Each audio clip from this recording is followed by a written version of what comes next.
Henrique Alvares sentia o peso do vidro e do aço do ateliê de arquitetura no Parque das Nações como uma segunda pele, uma armadura que lhe conferia o brilho polido do sucesso. Aos 32 anos, movia-se por entre as mesas de desenho e os ecrãs de alta definição com a confiança de quem via o horizonte de Lisboa lá fora, para além do Tejo, como um reflexo das suas próprias ambições ilimitadas. O seu cabelo castanho, impecavelmente cortado, e os olhos azuis, habitualmente focados e analíticos, transmitiam a intensidade de quem raramente questionava o seu lugar no mundo. Era um mundo onde a competência se media em ângulos retos e materiais nobres, e Henrique sentia-se ali o mestre do seu universo particular. A notícia da chegada de Mauro Xavier, o novo gestor de projetos, correra os corredores como uma lufada de vento fresco, ou talvez para alguns como uma corrente de ar traiçoeira. Mauro, um homem negro na casa dos 45 anos, com um currículo impressionante em projetos de impacto social e uma reputação de carisma contagiante, foi apresentado numa reunião geral com o tipo de aclamação reservada aos visionários. Alto, com um sorriso que parecia capaz de derreter o mais cético dos investidores e um olhar que penetrava para além das formalidades, Mauro personificava a nova direção inclusiva e socialmente consciente que a administração da Urb Design tanto apregoava. Henrique observou da sua cadeira uma pontada de algo que não conseguiu identificar. Talvez ceticismo, talvez uma subtil ameaça à sua própria proeminência, a agitar a sua habitual compostura. Quando chegou o momento de discutir as primeiras propostas de Mauro, Henrique, sentindo-se no seu terreno, não hesitou. Uma abordagem interessante, sem dúvida, começou Henrique, a sua voz projetada com a clareza de quem estava habituado a ser ouvido. Mas não lhe parece, Mauro, um pouco? Idealista demais para o nosso mercado. A praticabilidade e a rentabilidade são fatores que não podemos ignorar. Um leve sorriso condescendente roçou-lhe os lábios. Mauro Xavier não desviou o olhar. O seu sorriso manteve-se polido, mas os seus olhos, por uma fração de segundo, perderam o calor. Foi como se uma cortina tivesse sido brevemente descerrada, revelando um brilho frio, calculista. Agradeço a sua perspectiva, Henrique, respondeu Mauro, a voz suave, quase melíflua. Todas as perspectivas são valiosas. Ninguém mais pareceu notar. A reunião prosseguiu, mas Henrique sentiu um arrepio inexplicável. A armadura de vidro e aço do seu sucesso pareceu, por um instante, ter uma brecha. Nos dias que se seguiram, a vida no ateliê começou a mudar para Henrique, de forma quase imperceptível no início. Um e-mail crucial com especificações de um cliente perdeu-se no servidor, reaparecendo apenas quando o prazo estava perigosamente próximo. Informações vitais para os seus projetos eram-lhe negadas ou atrasadas com desculpas burocráticas vagas, muitas vezes por intermédio de colegas que, de repente, pareciam mais próximos de Mauro.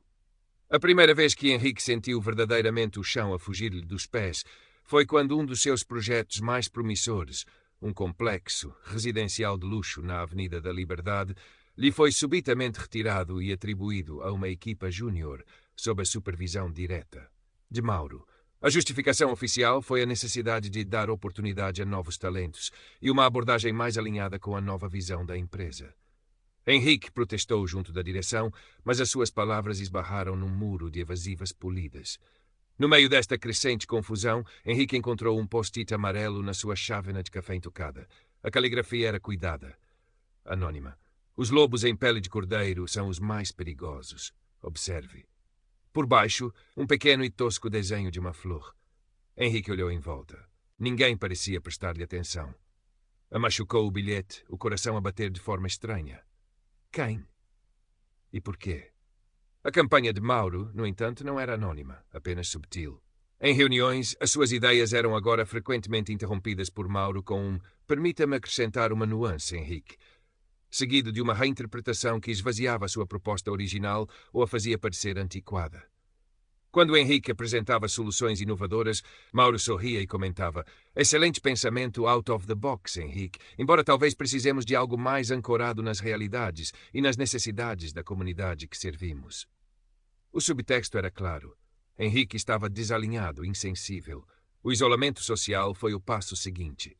Convites para almoços de equipa tornaram-se raros. Conversas animadas silenciavam-se quando ele se aproximava. Sentia os olhares, os sussurros. No seu próprio ateliê, o espaço que antes dominava, sentia-se cada vez mais como um estranho, um fantasma. Dona Lourdes Ramos, auxiliar de limpeza, uma senhora negra na casa dos 60, com um lenço colorido a adornar a cabeça e olhos que pareciam ter visto todas as estações da vida, continuava a sua rotina diária com uma dignidade silenciosa. Henrique mal a notara antes, mais uma peça da mobília funcional do escritório. Mas agora, no seu crescente isolamento, começou a reparar na forma como ela observava tudo, sem nunca dizer uma palavra, o seu pano a deslizar pelas superfícies brilhantes, apagando as marcas do dia, mas não as tensões invisíveis. Um dia, Henrique estava particularmente abatido. Um projeto seu tinha sido publicamente criticado por Mauro numa reunião com um cliente importante, usando palavras como visão limitada e falta de sensibilidade social. Sentado à sua secretária, a cabeça entre as mãos, sentiu uma presença. Era Dona Lourdes, a colocar discretamente uma pequena tablete de chocolate ao lado do seu teclado. Para adoçar um pouco a amargura, menino, disse ela, a voz suave, com um leve sotaque que Henrique não conseguia identificar, talvez cabo-verdiano. Há nuvens que carregam chuva, mas o sol volta sempre a brilhar por detrás delas. Henrique levantou a cabeça, surpreendido. Obrigado, Dona Lourdes. Ela apenas assentiu, um brilho de compreensão nos seus olhos, e continuou o seu trabalho. O chocolate, um gesto tão simples, pareceu a Henrique um ato de extraordinária bondade naquele deserto de hostilidade. O assédio de Mauro, no entanto, não dava tréguas. Pelo contrário, parecia ganhar força com a passividade da gestão e o medo dos colegas. Henrique começou a duvidar da sua própria sanidade. Seria ele o problema? Estaria a imaginar coisas? A sua arrogância inicial tinha-se transformado numa ansiedade roedora. Perdia horas de sono, revirando cada palavra, cada olhar, cada omissão. Numa manhã particularmente cinzenta, em que a chuva fustigava as janelas do ateliê no Parque das Nações, encontrou outro post-it, com a mesma caligrafia e a mesma pequena flor. Documente tudo. Palavras voam, registros ficam. Desta vez, Henrique não hesitou. Começou a guardar cópias de e-mails, a tomar notas detalhadas após cada interação com Mauro, a registar as mudanças de atitude dos colegas. Sentia-se como um espião na sua própria vida. Mas o Conselho Anónimo tinha-lhe dado um vislumbre de agência, uma forma de lutar contra as sombras. Quem quer que fosse o seu aliado secreto, estava a dar-lhe as ferramentas para resistir. A ideia de que não estava completamente sozinho, de que alguém via e compreendia, era uma pequena chama na escuridão. E enquanto Mauro Xavier continuava a tecer a sua teia, Henrique Alvares, o arquiteto outrora tão seguro de si, começava, dolorosamente, a aprender uma nova forma de construir, a sua própria defesa. A tensão no ateliê da Urb Design tornara-se palpável, uma corrente elétrica invisível que crepitava sob a superfície polida do profissionalismo. Henrique, seguindo o Conselho Anónimo, transformara-se num arquivista meticuloso da sua própria desgraça. Cada e-mail ambíguo de Mauro, cada instrução contraditória, cada reunião da qual era excluído à última hora, tudo era cuidadosamente documentado. A sua secretária, antes um símbolo do seu estatuto, tornara-se o seu quartel-general numa guerra não declarada. Dona Lourdes continuava a sua rotina, uma presença constante e tranquilizadora. Os seus pequenos gestos de apoio, embora esporádicos, eram como boias de salvação. Um dia, ao limpar o caixote do lixo perto da secretária de Mauro, que tinha saído para uma reunião externa, ela acidentalmente deixou cair um maço de papéis. Ao apanhá-los, um pequeno rascunho, quase ilegível, de um organograma de projeto, com o nome de Henrique riscado e substituído pelo de um colega júnior, ficou brevemente visível no topo.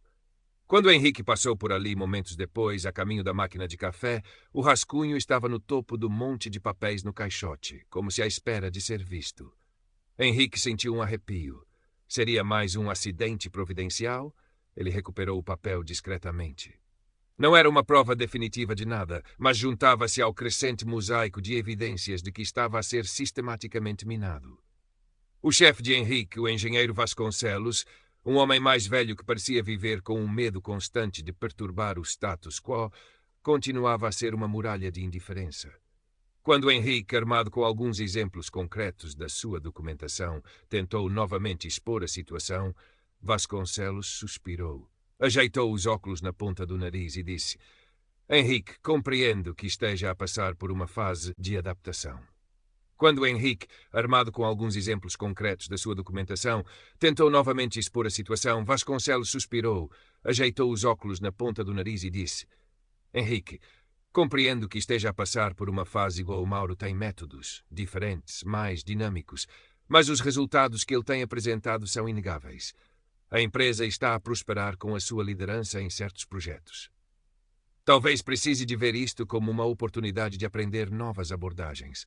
Aprender a ser sabotado? Henrique quase gritou, mas conteve-se. A frustração era um nó na garganta. Não seja dramático, retorquiu Vasconcelos, já a desviar o olhar para o seu computador. Concentre-se no seu trabalho. É o melhor que tem a fazer. O isolamento de Henrique era quase total.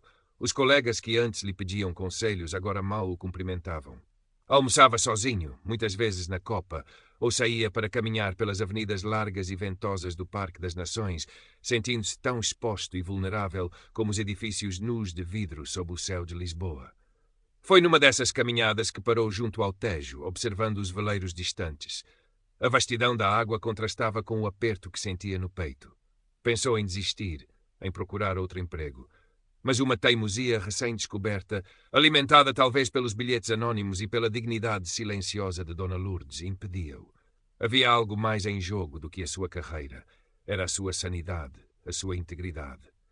Mauro, por seu lado, parecia cada vez mais confiante, a sua influência a alastrar-se pela empresa como uma mancha de óleo. Começara a organizar workshops de liderança inclusiva, onde falava eloquentemente sobre a importância de dar voz aos historicamente silenciados e de desafiar estruturas de poder antiquadas. Henrique assistia a estas sessões, sentindo a ironia amarga das palavras de Mauro a ecoar no seu próprio calvário. Um dia, Dona Lourdes encontrou Henrique na copa, a olhar fixamente para uma chávena de café fria. O mar fica mais escuro antes da tempestade, menino, disse ela, pousando o seu tabuleiro de limpeza. Mas depois da tempestade, o ar fica mais limpo. Henrique olhou para ela, os olhos cansados. E se a tempestade nos afogar, Dona Lourdes? Ela sorriu, um sorriso que continha uma sabedoria antiga. A gente aprende a nadar. Ou às vezes, ela fez uma pausa, os seus olhos a brilharem com uma intensidade momentânea.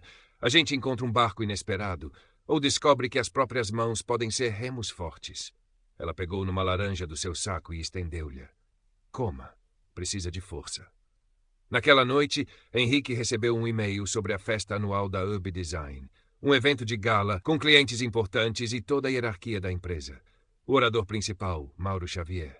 Henrique sentiu um nó no estômago. Sabia, com uma certeza aterradora, que Mauro preparava algo. A tempestade, ao que parecia, estava prestes a rebentar. E ele precisava de decidir se ia afundar, nadar ou encontrar os seus remos. A noite da festa anual da Urb Design chegou com o brilho artificial dos grandes eventos. O local escolhido, um palacete restaurado com vista para o Tejo, regurgitava de figuras elegantes, conversas animadas e o tilintar de copos de champanhe. Henrique sentia-se deslocado, um ator numa peça cujo guião desconhecia, mas cujo final temia. Vestira o seu melhor fato, mas a gravata parecia apertar-lhe a garganta. Mauro Xavier era o centro das atenções, circulando com a sua habitual confiança, o seu sorriso distribuindo charme e autoridade em doses iguais. Cumprimentou Henrique com uma afabilidade exagerada.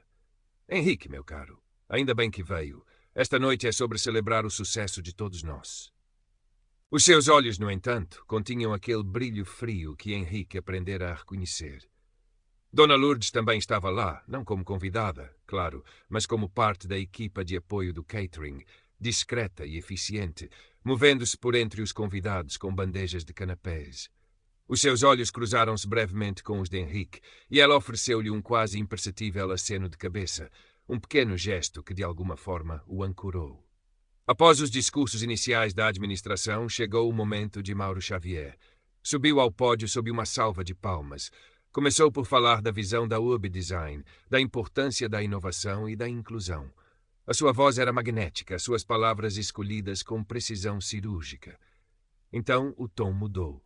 Mas o sucesso, continuou Mauro, também se constrói sobre a capacidade de aprender com os erros, de reconhecer as nossas limitações. Gostaria de partilhar convosco uma história, uma anedota que ilustra bem este ponto. Uma história sobre superar obstáculos, mesmo quando esses obstáculos são, digamos, autoimpostos pela falta de visão ou pela resistência à mudança. Henrique sentiu o sangue gelar nas veias. Sabia o que vinha a seguir. Mauro prosseguiu, pintando um quadro vívido, embora distorcido, de um projeto antigo em que Henrique estivera envolvido no início da sua carreira. Um projeto que tivera alguns contratempos, como tantos outros. Mas na narrativa de Mauro, os percalços eram transformados em falhas catastróficas, a inexperiência de Henrique em incompetência crassa e a sua abordagem, na altura considerada inovadora, em arrogância e resistência a conselhos mais experientes. Mauro não mencionou o nome de Henrique diretamente, mas cada detalhe, cada inflexão de voz apontava inequivocamente para ele. A audiência, inicialmente atenta, começou a murmurar. Alguns olhares curiosos, outros de pena mal disfarçada, viraram-se para Henrique. A humilhação era pública, calculada, devastadora. Henrique sentia o rosto a arder. Queria desaparecer, fundir-se com as sombras do salão.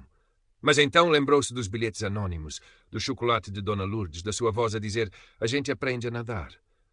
Lembrou-se das horas a documentar, da raiva impotente a transformar-se numa resolução fria. Quando Mauro terminou, com um sorriso triunfante, esperando talvez que Henrique se encolhesse em derrota, algo mudou. O silêncio que se seguiu foi pesado, expectante. Henrique respirou fundo e levantou-se. Todas as cabeças se viraram para ele. O burburinho cessou. "Com licença", disse Henrique, a voz surpreendentemente firme, embora um tremor interno o consumisse. Caminhou em direção ao microfone de perguntas, que estava num pequeno pedestal ao lado do palco. Gostaria apenas de acrescentar algo ao discurso inspirador do Sr. Xavier. Mauro do palco olhou com uma mistura de surpresa e desdém mal contido. "O Sr. Xavier falou eloquentemente sobre superar obstáculos", começou Henrique, o microfone a amplificar a sua voz no silêncio tenso. "E eu concordo. Mas os maiores obstáculos nem sempre são os projetos ou os mercados. Por vezes, os maiores obstáculos são os que criamos uns aos outros, dentro das nossas próprias equipas." Ele fez uma pausa, sentindo todos os olhares fixos nele. Falou-se de erros e de falta de visão. Mas quero falar sobre ética, sobre respeito, sobre o tipo de liderança que constrói e não a que destrói para se afirmar. A sua voz ganhava força. "Nos últimos meses aprendi muito sobre resiliência. E aprendi também que o silêncio perante o abuso de poder, venha ele de onde vier, e por mais bem embalado que esteja em discursos de progresso e inclusão, é a maior forma de incompetência." Não nomeou Mauro. Não precisava. A sua mensagem era clara, direta. "Tenho observado", continuou ele, "um padrão de comportamento nesta empresa. Um padrão que, se não for confrontado, minará qualquer sucesso que possamos alcançar. E tenho tudo documentado." As últimas palavras pairaram no ar, carregadas de um peso inesperado. Mauro Xavier, pela primeira vez desde que Henrique o conhecera, pareceu perder a compostura. Um leve tique nervoso surgiu no seu olho esquerdo. O seu sorriso congelou. Nesse preciso instante, Dona Lourdes, que se aproximara da mesa de som com uma bandeja, tropeçou de forma aparatosa. A bandeja voou, copos de água espalharam-se e ela, ao tentar amparar-se, esbarrou no técnico de som. Houve um ruído agudo no sistema de som, seguido de um silêncio abrupto. O microfone de Mauro ficara mudo. A confusão durou apenas alguns segundos, mas foi o suficiente. Quebrou o feitiço da tensão. Permitiu que as palavras de Henrique assentassem. Alguns diretores na primeira fila olhavam para Mauro com uma nova expressão, uma mistura de choque e interrogação. O triunfo nos olhos de Mauro tinha desaparecido, substituído por uma fúria mal contida e talvez um vislumbre de medo. Henrique permaneceu junto ao microfone, o coração a bater descontroladamente, mas com uma estranha sensação de leveza. Tinha falado, tinha resistido. E no caos momentâneo criado pelo acidente de Dona Lourdes, sentiu que a maré, finalmente, poderia estar a virar. O rescaldo da festa da Urb Design foi uma mistura de constrangimento disfarçado e atividade frenética nos bastidores. As palavras de Henrique, amplificadas pelo súbito silêncio do microfone de Mauro e pela subsequente comoção, tinham deixado uma marca indelével. No dia seguinte, o ambiente no ateliê era carregado. Os olhares que Henrique recebia já não eram apenas de pena ou de desdém, mas de uma curiosidade cautelosa, alguns até com um respeito recém-descoberto. A direção da Urb Design, confrontada com a possibilidade de um escândalo de assédio moral e com a menção de documentação por parte de Henrique, não teve outra alternativa senão agir. Foi anunciada uma revisão interna dos processos de comunicação e liderança.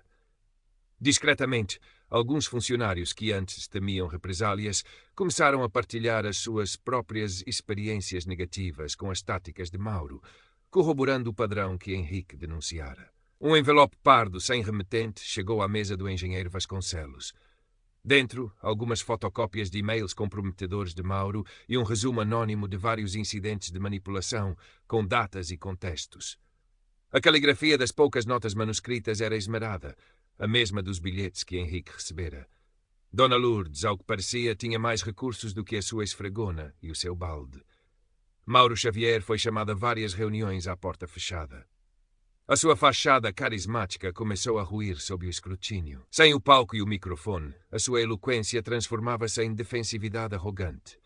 Percebendo que a sua posição se tornara insustentável e que a sua imagem imaculada fora irremediavelmente manchada, Mauro aceitou um convite para novos desafios profissionais, conforme o comunicado interno e lacônico da empresa.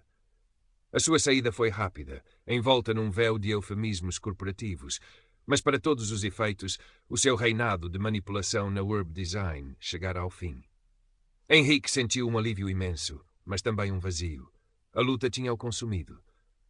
O ateliê, antes o seu reino, estava agora associado a memórias dolorosas. Algumas semanas após a saída de Mauro, também ele apresentou a sua demissão. Fê-lo com a cabeça erguida, nos seus próprios termos. Já não era o mesmo arquiteto ambicioso e um pouco arrogante. A experiência tinha-o despido das suas certezas, mas também lhe revelara uma força interior que desconhecia. No seu último dia, cruzou-se com Dona Lourdes no corredor. Ela estava a limpar uma das grandes janelas que davam para o Tejo. "Vai-se embora, menino?" perguntou ela, sem grande surpresa na voz. "Vou, Dona Lourdes", respondeu Henrique. Aproximou-se dela. Queria agradecer-lhe por tudo. Ela parou de limpar, virou-se e olhou nos olhos. Um sorriso breve, mas genuíno, iluminou-lhe o rosto. "Eu não fiz nada de especial. O menino encontrou a sua própria voz. Isso é que importa." Fez uma pausa. "Às vezes, a gente precisa de limpar a sujidade dos cantos para a luz poder entrar melhor, não é?" Henrique sorriu também. "Acho que sim. Obrigado pelas flores nos bilhetes." Dona Lourdes riu-se baixinho. "Gosto de flores. Alegram a vista." E voltou ao seu trabalho, deixando Henrique com um sentimento de gratidão profunda por aquela mulher extraordinária e discreta. Meses mais tarde, o cenário era diferente. Henrique estava na Mouraria, um bairro histórico de Lisboa, com as suas ruas estreitas e casas coloridas. Estava a trabalhar como voluntário num pequeno projeto de reabilitação urbana para uma associação de moradores, desenhando soluções simples e funcionais para melhorar o espaço comum. O trabalho não tinha o glamour nem o salário da Web Design, mas enchia-o de uma satisfação diferente, mais autêntica. Estava mais magro, o cabelo um pouco mais comprido, e havia uma nova profundidade no seu olhar. O azul dos seus olhos parecia ter absorvido um pouco da melancolia e da sabedoria das ruas antigas de Lisboa. Tinha viajado um pouco, mas encontrara um novo propósito ali mesmo, na sua cidade, ajudando a construir algo real para pessoas reais. Um dia, ao sair de uma pequena mercearia de bairro, viu Dona Lourdes a conversar animadamente com uma vendedora de fruta. Ela também o viu. Os seus olhos encontraram-se. Desta vez o sorriso dela foi largo, aberto. "Então, menino arquiteto", disse ela, aproximando-se, "anda a construir coisas bonitas por estes lados?" "Tento, Dona Lourdes. Coisas mais pequenas, mas com mais alma, talvez." "A alma é o que importa", concordou ela. "É o que fica quando o verniz todo se vai." Conversaram por alguns minutos sobre o bairro, sobre a vida. Já não havia a tensão do escritório, apenas um respeito mútuo entre duas pessoas que tinham, à sua maneira, enfrentado e superado uma forma de escuridão. Ao despedir-se, Henrique sentiu uma paz que há muito não experimentava. A cicatriz da experiência com Mauro permaneceria, um lembrete constante da fragilidade da dignidade e da insidiosa natureza do abuso de poder. Mas essa cicatriz também era um testemunho da sua resiliência, da sua capacidade de se reerguer e de se reinventar. A sua antiga armadura de vidro e aço tinha sido estilhaçada, mas no seu lugar construíra algo mais forte, mais flexível, alicerçado na humildade e numa empatia recém-descoberta. O brilho já não era o do sucesso superficial, mas o de uma luz interior, conquistada a duras penas, que agora o guiava pelos labirintos da vida. E de vez em quando, lembrava-se de uma pequena flor desenhada num post-it e da força silenciosa que ela representava.